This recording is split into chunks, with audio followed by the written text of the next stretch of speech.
Okay guys, welcome back. Now is the second part of my day that I spent, let's see, what day was that? It was on Tuesday. I first went to Tybee Island, which that video is up here, and I will link it up here in the corner for you guys if you missed it. And then the second part of my day, I spent an hour and a half on a trolley tour through Savannah. And here is that footage now. With the trolley, ding, ding, ding with the bell. Sing, sing, sing went my heartstrings. From the moment I saw it, I fell. Okay, so welcome all everybody. My name is Captain Phil, and this is the Old Town Trolley tour of Savannah, Georgia. US stop number 1. This is called the Visitor Center, and it's also the Central of Georgia Railroad. This whole railroad complex was built back in the 19th century to bring cotton from the northern plantations of Georgia down to the coast to Savannah to be shipped out of our port to go across the seas to Europe. It's one of the most interesting and largest antebellum collections of railroad buildings in America. Started in 1833 and was completed by about 1850. These are buildings on the right side of the trolley here. These originally were cotton warehouses, and they were restored in 1979 by the Savannah College of Art and Design, SCAD for short. They came to Savannah in 79 because they were in the art and the engineering business. They decided that rather than build new buildings, they would look for old, interesting buildings in Savannah, restore them, and then use them as part of the college campus. So these old buildings today are classrooms and studios for the college students. And as we go across the intersection here, you can tell what a terrific job the college did in restoring these old buildings. If you look over on the right side of the trolley, you will see an old shell of a building. Right here on the right. That old building with no roof, that's how all these buildings used to look back in the 1970s before the college came to town. They did a really outstanding job of restoring these buildings. They started in 1979 with 70 students and one building, that one. And today they have over 14,000 students from all over the world. And ever since 1979, they've been buying up old buildings in Savannah. It's cheeky. And at the last count, they had over 70 buildings in Savannah which they restored and added to their collection of campus buildings. So in a place like Savannah, there are lots of old buildings which need a lot of restoration work. They're really great neighbors to have. Savannah College of Art and Design. Okay, let's do a bit of history real quick. The colony was founded back in 1732 when King George II of England granted a charter to a fellow named James Edward Logan. The board had 20 partners, they were trustees, they were one of the aristocrats who put the money up for the venture, and he selected 114 colonists to accompany him on the New World. They set off in the fall of 1732 from Gravesend in Kent in Britain.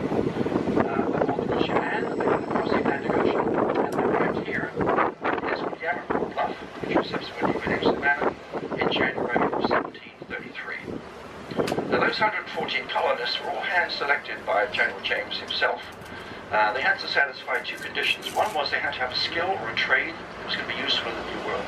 They were all tradesmen. They were carpenters, bricklayers, wheelwrights, shipwrights. The second reason was they were all broke. They all owed money. And in the 18th century, if you owed money, they put you in prison. You stayed there until you paid it.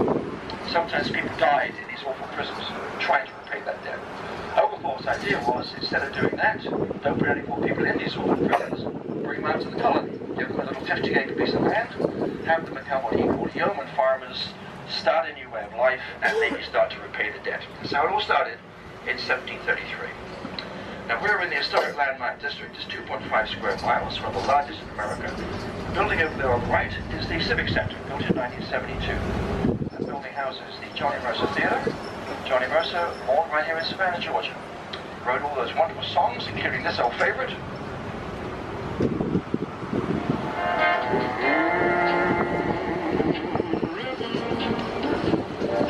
Wider than a mile, I'm crossing you in style someday. Wrote over 1,000 songs, all right here in Savannah, Georgia. Anyone know who was singing on that recording for 20 points? Andy Williams, great guess. Wrong. Johnny Desmond. Who? Johnny Desmond. Johnny Desmond. The sign is where those people are wobbling around on those weird-looking bicycles or whatever they are. I don't know how they manage to stand upright on those things. Anyway, that's where Tom Hanks sat on his little chair, his little wooden bench there. And that's where he said, Mama said life's like a box of chocolate. 'cause you never know What you're gonna get. And that's all I have to say about that. Where's what?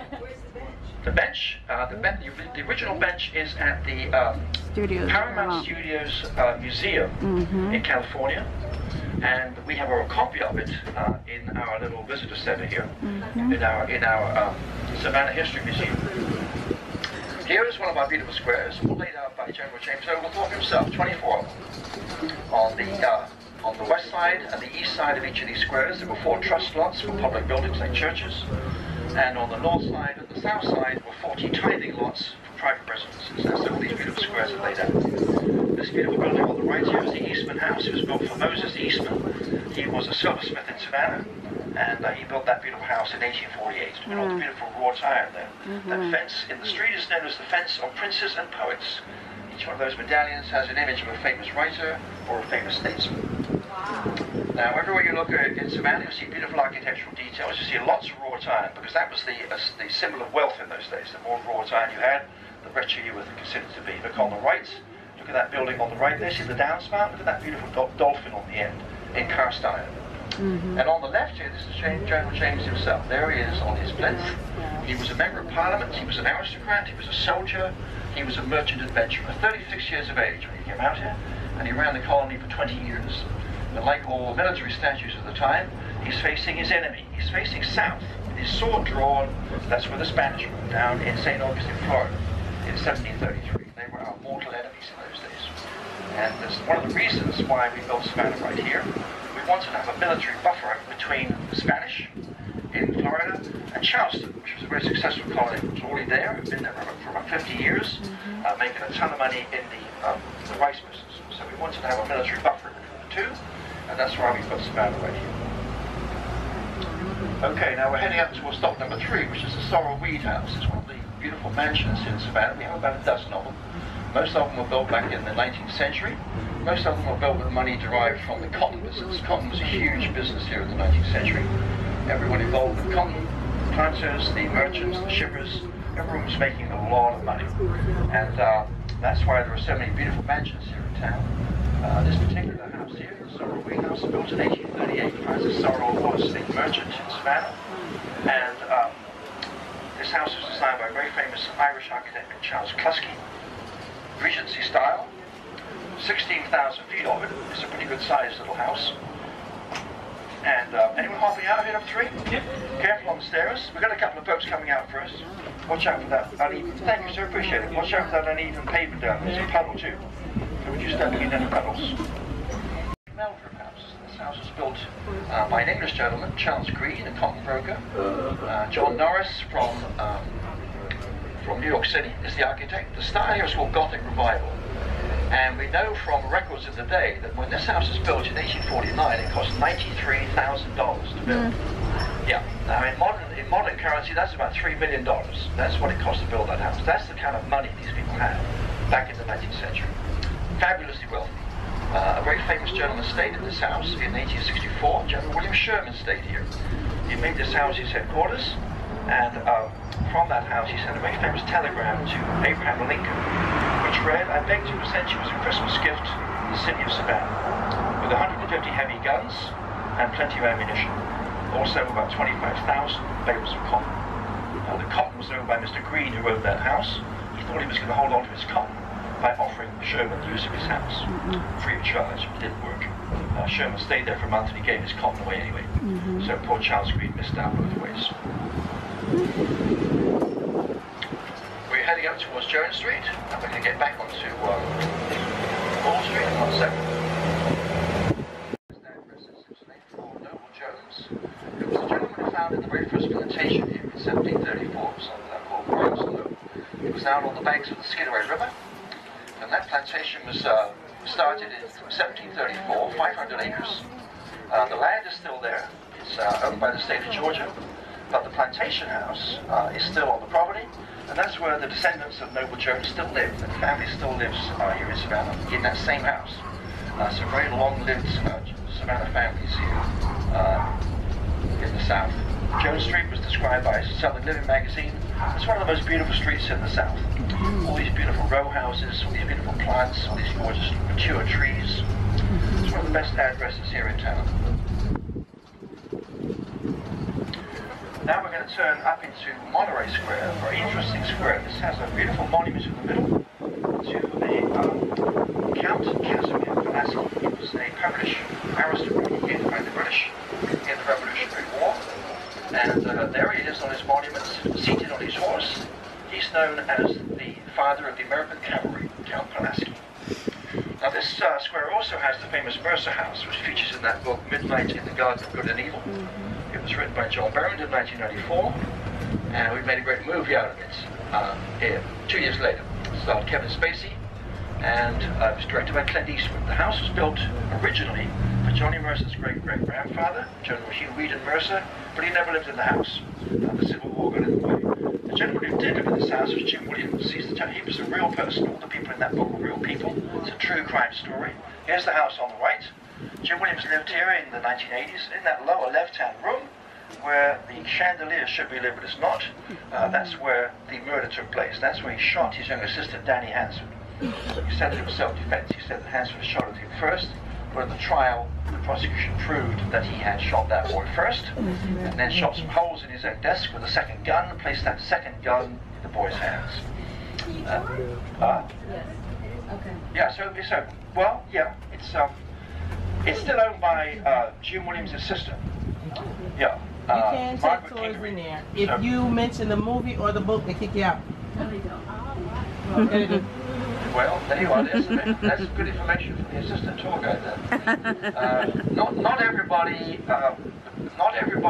liked the book when it came out, including Jim Williams' sister, Margaret King, who did not like that book. She said the book misrepresented her brother.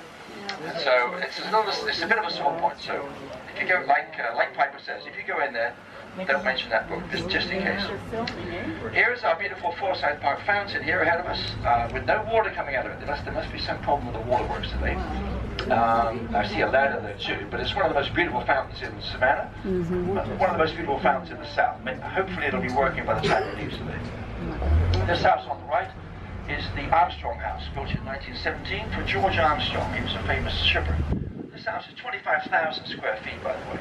It's one of the largest houses in town. When he died, it became Armstrong College, and today it is being redecorated as a private residence. Wow. One gentleman's bought this house. He's redoing the entire building from top to bottom inside of the house. What's the guy's name? The guy's name is, it's on the tip of my tongue, Richard Kessler. Richard Kessler is a local man. He was born in Rincon. He's one of the old Salzburger families. He started the Days Inn hotel chain in the 1970s, and he's richer than God. And he owns in Savannah the mansion on Forsyth Park. He owns the Kehoe House. He owns the Topsail Hotel. He owns all kinds of property all over America and all over Europe. And he recently bought that house it is going to be his private residence, not a hotel. And so far, he spent $8 million on the renovation. Yeah, so far. He must have a big account in the Home Depot. Here's our beautiful Forsyth Park. Now, here's one of those beautiful Japanese magnolias on the left. You see beautiful pink blossoms. That's a Japanese magnolia, which usually blooms in March. Of course, right now the weather's a bit wet. Beautifully working, thank goodness. Out of number 5.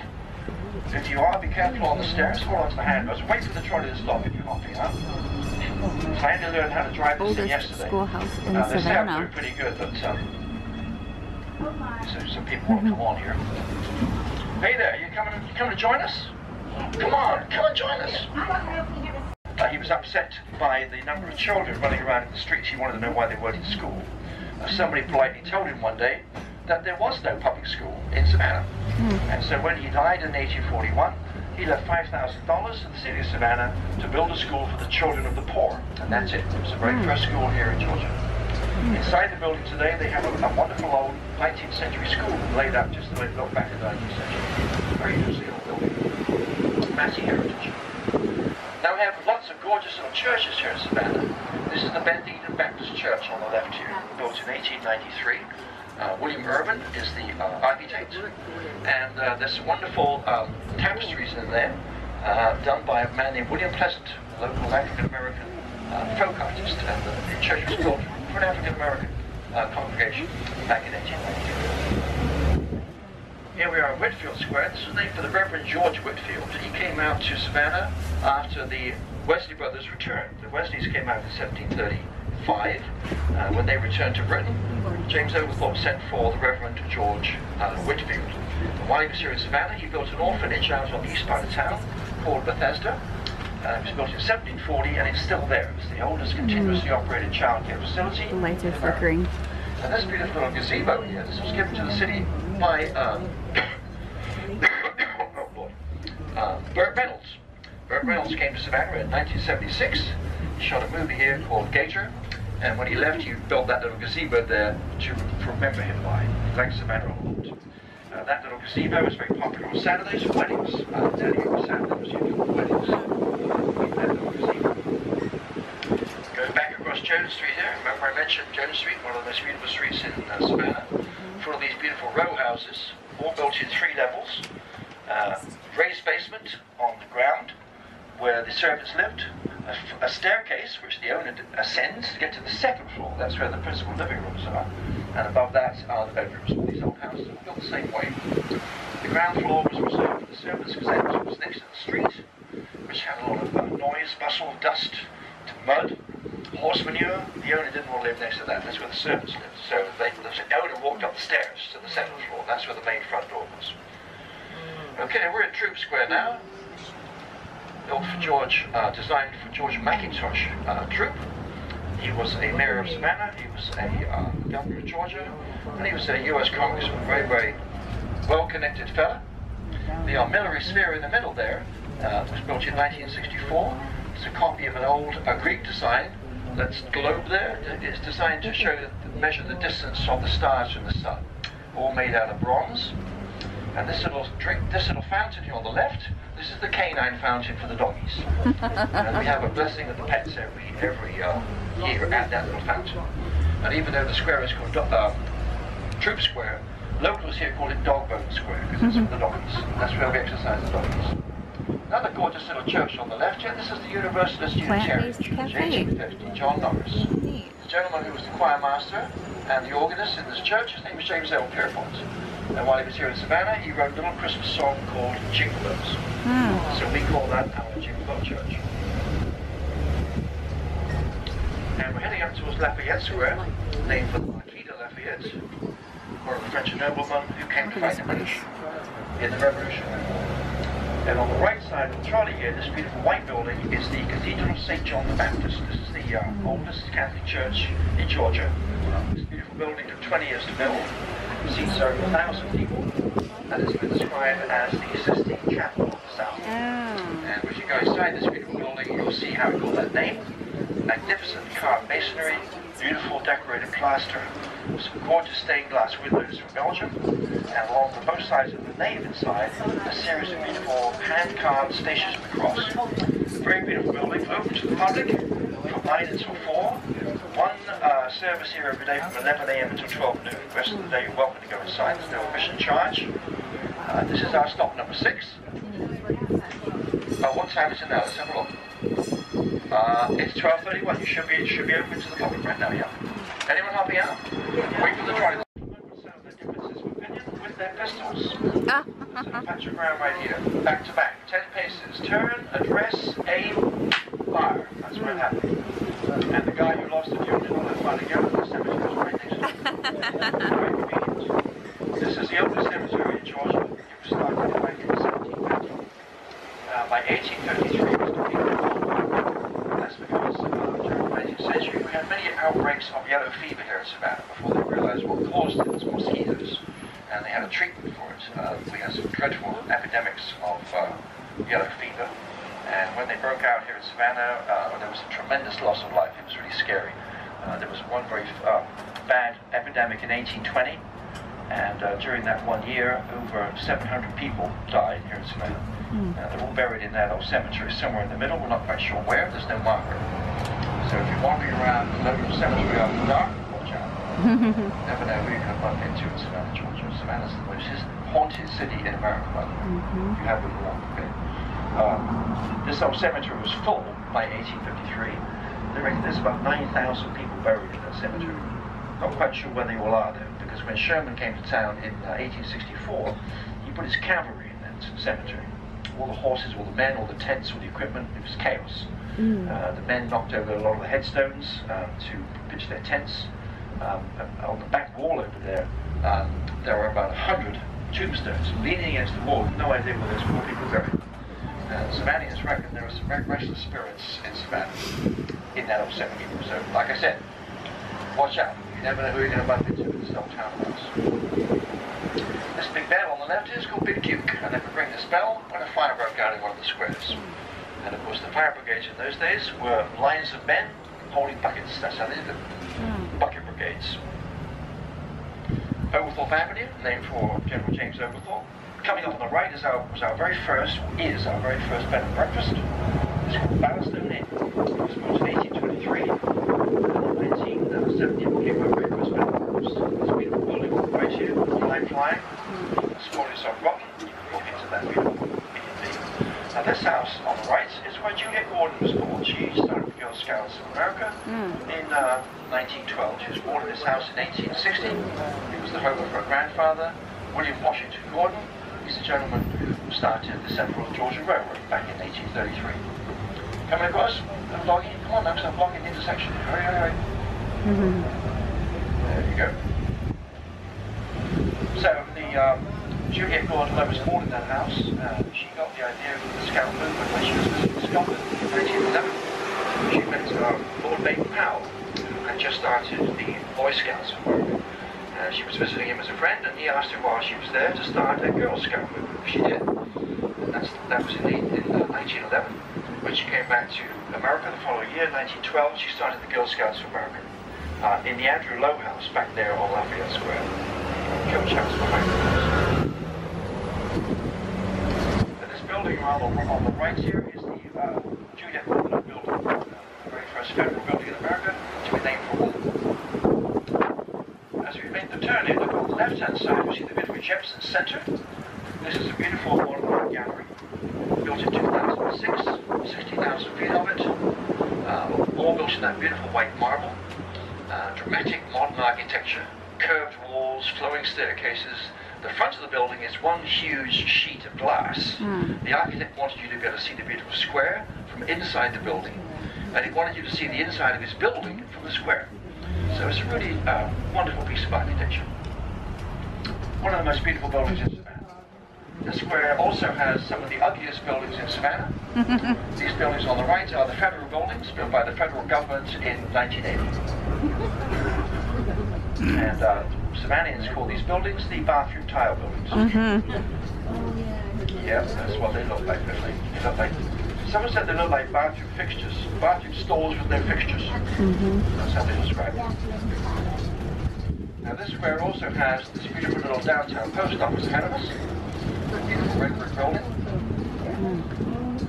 See the little windows in the wall there? Those little elliptical windows are called cat's eye windows. That's the kind of stuff we like in Savannah. We don't like the federal building, but we do like this beautiful little post office. And this square is called Telfair Square, named for Edward Telfair. One of the very first squares to be built back in 1733. And at the end of the square, you'll see one of the beautiful houses designed by William J., really young English architect. Came to Savannah aged 24 years of age and rebuilt 5 beautiful houses in Savannah. This is one of them. This is the Telfair Mansion. Built for Alexander Telfair in 1818. He loved that Regency style, which features this beautiful temple facade above the door. These beautiful Corinthian columns, these lovely tall narrow windows. And all these old buildings all have this beautiful semicircular wall at the back here. This is where the original building ended in 1818, and that back wall is a lovely, clean, semicircular suite. And inside the building, all the fittings and fixtures in that back wall all follow that beautiful semicircular suite. It's a beautiful building. Okay, we're heading down to stop number 7, which is the City Market. Right up Broad Street. Broad Street is was the old high sleepy town back in the 30s and 40s. And it's still the major shopping thoroughfare here in Savannah. It's a great place to do shopping. Entertainment complex. Number 7 is coming up. City Market. If you're hopping out of number 7, wait for the trolley to come to a halt. And then watch your step and hold the handrails all the way up.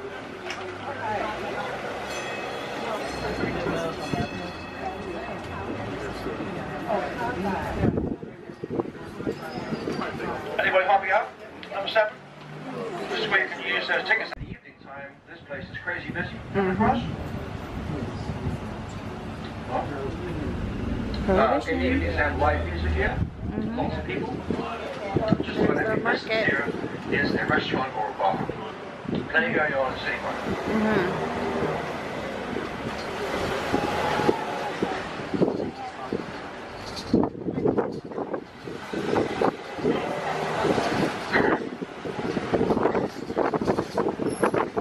Now here we are on Bay Street. Bay Street was the very first street to be constructed in 1733.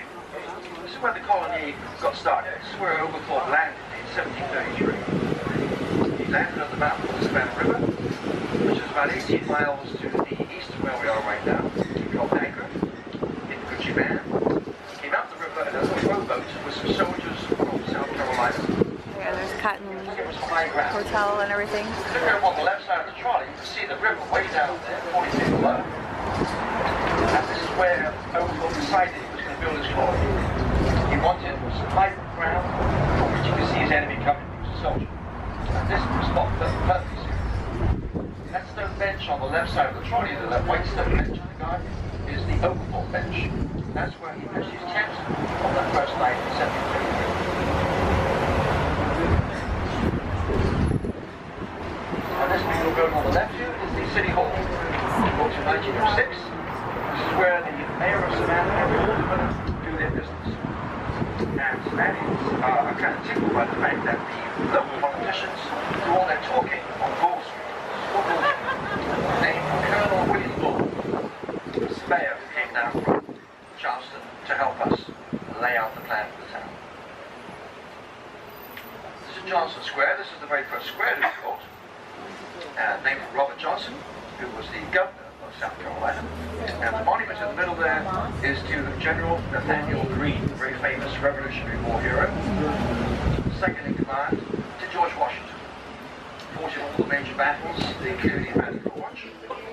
When he retired, he was given by a grateful nation a beautiful plantation here in Savannah on the river, a rice plantation called Mulberry Grove. And after a long military career, he was looking forward to retiring with his wife Katie and their 4 children. But unfortunately, that retirement did not last long. He couldn't handle the heat and the humidity here in Savannah. He was from Rhode Island. And in Savannah in the summer, the temperature could be 100 degrees, the humidity could be 100%. We had a couple of days last August when the heat index rose to 107 degrees in Savannah. Yeah, pretty hot, pretty sticky. Coming across. Too hot for General Greene. He was riding his horse one day with no hat on, with a sunstroke within the week he was dead in 1844. Hadn't been on his plantation for a year at that time. Buried underneath that big monument in the square. Wow. Now that left his young wife Katie to run the plantation. She had no idea how to run a plantation. She promoted the gentleman who was the tutor to her children. She made him the plantation manager. His name was Phineas Miller. They go along really well. They go along so well, they ended up getting made a hotel out of this place. No one's ever turned it into an Airbnb. It was owned by the same family for over 100 years. And coming across. And the way it looks today is exactly how it looked in 1819. It's a very, very authentic, very, very beautiful building. The house is intact, the parterre garden behind it, the stable walk beyond that, and the old urban slave quarters way in the back. Exactly as it looked in 1819. Very, very beautiful, very, very authentic, very charismatic house. Owen Polished.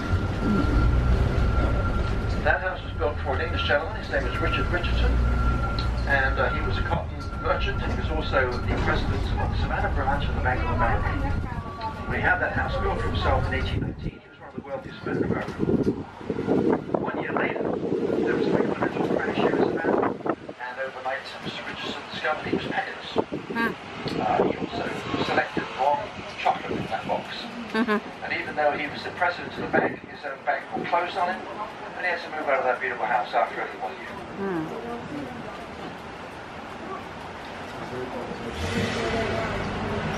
Slide out here. Now, while you're in Savannah, there's a couple of things you want to get. One is a scoop of Leopold's ice cream. Leopold's is right here. It's on the best ice cream in America. This was founded back in 1919 by Peter Leopold. His son's still runs the business today. It's been the same family for those years. So while you're in Savannah, try and get you a scoop of Leopold's ice cream. Also, try and get you a glass of Chatham Artillery Punch. Very famous beverage here in Savannah. Named in honor of the Chatham Artillery, which is the oldest military organization here in town. It started in 1786, and it was saluted by George Washington when he came to town in 1791. Chatham Artillery Punch is the drink that makes every party go with the bang. And if you want to know what's in it, I can tell you, everything is in Chatham Artillery Punch. It's why it tastes so good. This is stop number 8. Planning to pull the beautiful Dapperport house down to build a parking garage. Now, a lady in Savannah was absolutely furious. She couldn't believe that all these buildings were being lost. Her name was Anna Colquitt Hunter. She gathered 5 of her wealthy friends around her, and they founded the historic Savannah Foundation. They bought that beautiful house, they restored it, and they turned it into the very first house museum in 1960. Here's the headquarters of the organization. The historic Savannah Foundation is still here in Savannah. They meet every month. They review every plan to build in the historic part of town. They review every plan to modify old buildings. They find an old building which they think is in jeopardy, they'll buy it, they'll hold on to it so they can find a buyer who is willing to restore it in the right way. And when they make that sale, they use that money to buy another house. It's like a big revolving fund. And in that way, since 1955, they've saved over 300 houses here in Savannah from the wrecking. Now this part of town has some of the beautiful colonial houses that escaped all the dreadful fires we've had in Savannah. There aren't many left. This one on the left was built in 1799. And on the right side of the trolley, this beautiful little pink structure and a little ochre-coloured house with a flag flying. Both of those houses are colonial. There's a very famous engraving of Savannah done in 1734. All the houses around the squares in that engraving look exactly like this little house. That's what Savannah looked like back in the 18th century. And over on the other side of the trolley, that red brick building is the Second African Baptist Church. That's where the famous field order number 15 was read in 1865. The field order stripped the plantation owners of their property and gave it to the freed slaves. Each freed slave was given 40 acres in the field. And that proclamation was read on the steps of that little church by William Tecumseh Sherman in 1865. About a century later, another famous visitor to Savannah preached a sermon in that little church. I have a dream. My poor little children will one day live in a nation where they will not be judged by the color of their skin, but by the content of their character. I have a dream today. Okay, no points for guessing who that was. That, of course, was Dr. Martin Luther King. That was 1963. He came to Savannah in the heat of the civil rights battles raging here in those days. And he preached that fiery sermon in that little church back there. And that sermon that he preached that day went on to become the basis of his famous I Have a Dream speech. Started right here in Savannah. A lot of history in our little town. Okay, we are way out on the east part of town now. This is actually called East Broad Street, and this was the original final eastern termination of the city. And we're heading up towards stop number 9, which is called the Pirates' House. Back in the 18th century, that was a tavern where pirates did in fact gather and other seafaring folks. Today it is a wonderful restaurant. We have some of the best southern food in Savannah in that restaurant. Some of the best fried chicken you'll ever eat, in my humble opinion. And it's also where General Oglethorpe had a disagreement with his early colonists. Oglethorpe was a rather straight-laced fellow, and he had all kinds of special rules for his people. He did not allow any slaves in his colony. Everyone that had slaves in the 18th century, but not in Georgia. Oglethorpe said he wanted his people to do their own work, not allow slaves. He also would not allow the Catholics in the colony, because we had the Spanish down the road in Florida. He didn't want his people collecting with the enemy. No lawyers were allowed. Oglethorpe did not like lawyers at all. He wanted his colony to be free those scourges and pests of society known as lawyers. That's a quote from General Oglethorpe. He also did not allow any hard liquor, and that was the rule that the colonists hated most of all, because all those people were from London, England, and in London and England, people about 4 o'clock in the afternoon are looking for an adult beverage or two. And Oglethorpe, thanks sir, Oglethorpe did not allow these people to have hard liquor. Now they did something about it here in this old inn. There's a basement underneath the floor at the end of the building here. And from that basement, the colonists built a tunnel that went out to the river. And on dark nights, many barrels of rum came up that old tunnel into this old inn. They got their rum. And while the colonists' barrels were rolling up the tunnel, a few drunk sailors would be going down the tunnel in the other direction. Those gentlemen would end up the next morning 5 miles offshore with a brand new career in the British Navy. They had not planned on. They were kidnapped basically by the press gangs. Press gang here. Part of this old building, by the way, dates from 1754. It was the old gardener's cottage back in those days, and the gardener was a gentleman who tended the trustees' garden right here. The trustees' garden is where they grew experimental crops. They brought plants from Europe. Good food. And from Europe to see what was going to grow in the Georgia soil. And it was much bigger originally. It was about 10 acres. It went all the way up to Broad Street. Now Oglethorpe, in order to get people to join him in the colony, had told them that the climate here in Georgia was nearly perfect. He said that there were no extremes of temperature, no hot and cold, no heavy rain, no high winds. He told them that there was no frost, there was no snow, it was a perfect climate. And that the soil was so rich and fertile that you could plant anything in this ground and it would grow abundantly. He'd never been here, he had no idea. He made all that stuff up to get people to join in the colony. When the colonists arrived here, they realized the climate was nothing like the way he described it. The soil here is some of the poorest soil in America. It's basically sand, fresh sand. And it's pretty hard to get anything to grow. So the early colonists had a really rough time for the first few years trying to get things to grow in the soil here. All the exotic plants they brought from Europe, dates, wine grapes, pomegranates, all kinds of things that never chance at all of making them grow here. Patrick's Day weekend is crazy busy. Population around the town here is about 150,000. But during St. Patrick's Day weekend, we are going to go down this hill. It's absolutely crazy. The streets are absolutely, literally jammed with people. Everything's green. The mountains spew green water. The temples dressed in green. The beer is green. We are. Everyone's drinking green beer all weekend. Some people have had way too much green beer. And some of them have had so much beer they can hardly remember their own Christian name. Driving one of these trolleys is quite a challenge. And especially since we are required to yield to the Budweiser beer trucks that weekend, they are considered emergency response vehicles. The beer must go through. So here we are, we're up number 10, which is River Street, and there's a beautiful Savannah River ahead of us. Anyone help me out at number 10? Okay, wait for the trolley to come to a halt. And be careful on those stairs, someone's the handrails. What the hell is she wearing? That's a good one. That is crazy. Good. It's a little uncomfortable.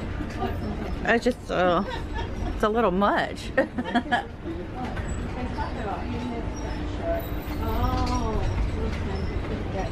Here's River Street, that's our beautiful Savannah River. That's the natural boundary between Georgia and South Carolina. And that beautiful river runs for 300 miles from the Georgia mountains in the Blue Ridge all the way out to the ocean and Tybee Island.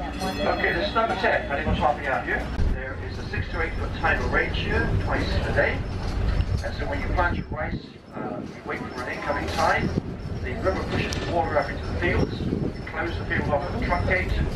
The water stays in the field and assists the growth of the rice plants. When you want to harvest your rice, you wait for an outgoing tide.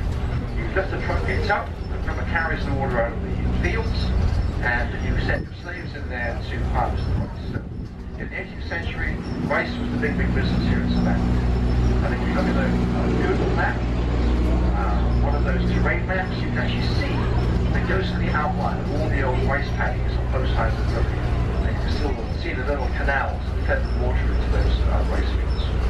Now, when the cotton gin was invented back in 1793, cotton became the big business here in Savannah. And these buildings on the right-hand side were cotton warehouses. These were all from cotton, waiting to go out to Britain and to Europe.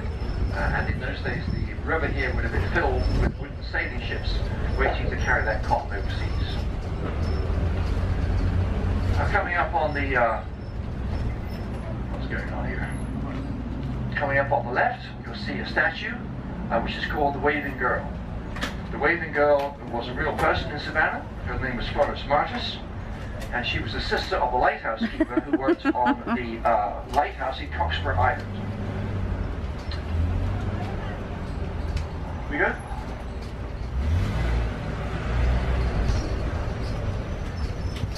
There she is, Florence Martis, waving her little towel. She waved her little towel at every ship that came down the Savannah River for 40 long years. From 1887 until 1931. There she's with a little doggy. She waved her little towel by day, and she waved her little handkerchief, her little lantern by night. She welcomed home every ship for all those years. The story is she was waiting for her sailor boy to return. She met a handsome sailor here in Savannah. He told her he was going to have to go overseas to make his fortune. When he returned, they will be married. And she waved at every ship that came back for all those years in case he was on the next ship. But unfortunately, he never came back. And poor Florence Martis died of a broken heart and very sore heart.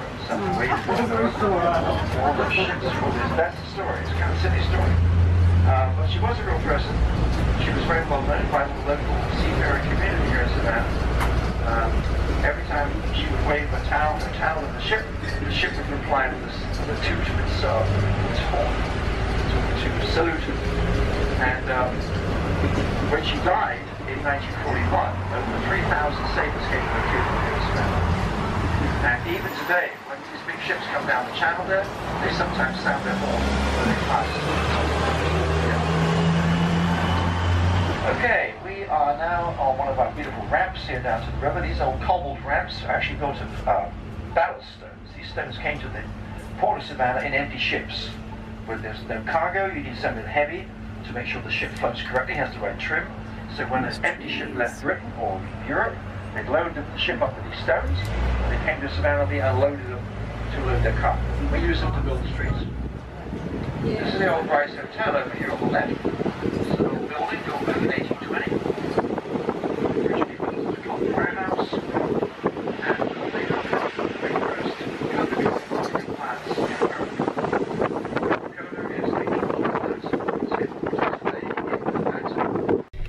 Wow, that was like a spur of the moment, like last minute decision when I left the History Museum, because the tours start right here at the History Museum. So I was like, yes, let's do a tour. So I did a tour.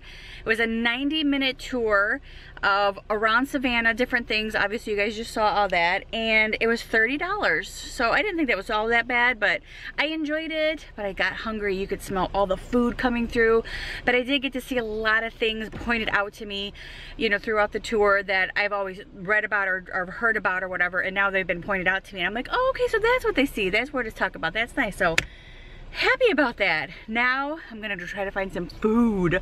I'm starving.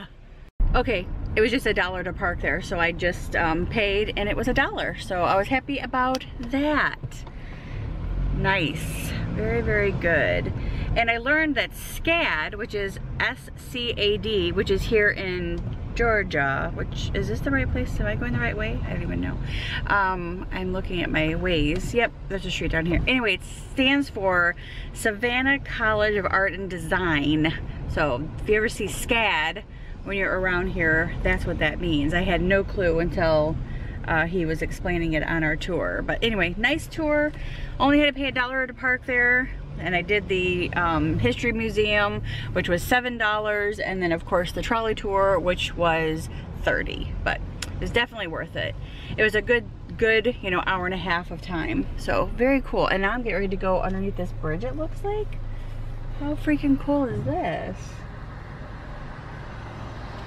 Whoa, this is really neat. So I'm gonna go this way. Look at this. I get to go like underneath this thing. How neat is that? That's cool. And then it wants me to turn right. So that's what I'm going to do.